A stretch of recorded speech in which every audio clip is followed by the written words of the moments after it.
Really like this wing design. Okay, so it's windy. That's a blaster that can do up to 160. It just shot at 142. That pretty much tells me I'm talking about maybe a 10, 15, 20 foot handicap right now. Okay, so basically a blaster that shoots 120 gear would normally shoot maybe 130, 140. That's what I'm thinking. That's what it looks like to me. Okay, let's get a shot, huh?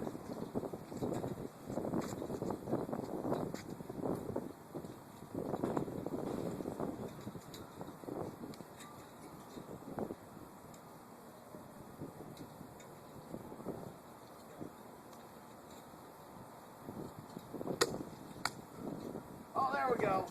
There we go. Oh, shit. Oh, shit. That's what we're talking about. That's a bird of prey. There's your 0 mark. Light pull. Bench. Curb. 20. A perfectly flat shot, too. 40. I had my sight set wrong. That's what it was. The barrel's bobbing down on me. 60, because when I fired it went perfectly. 80, 100,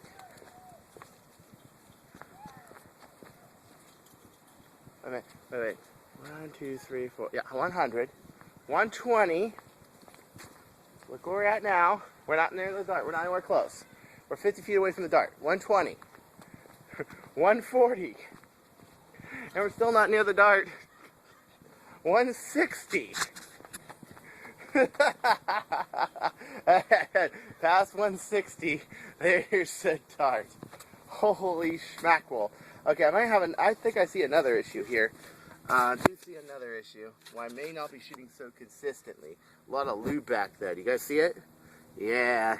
Looks like I gotta dry this off a bit. Maybe do a few more test firings just to clear out the plunger rod. Look at that! That's just a bird of prey. That is about 170. It was right here. 170 is about here. I'd say we're talking 174. Because, yeah, that's about 6 feet to that wall. Oh my God. Oh, call it 175. Oh my God. Ah, that's great. Oh my gosh, I was just pointing it too low. And it was hitting the ground too soon. Oh. I couldn't figure this out. Thanks for watching. Bye-bye.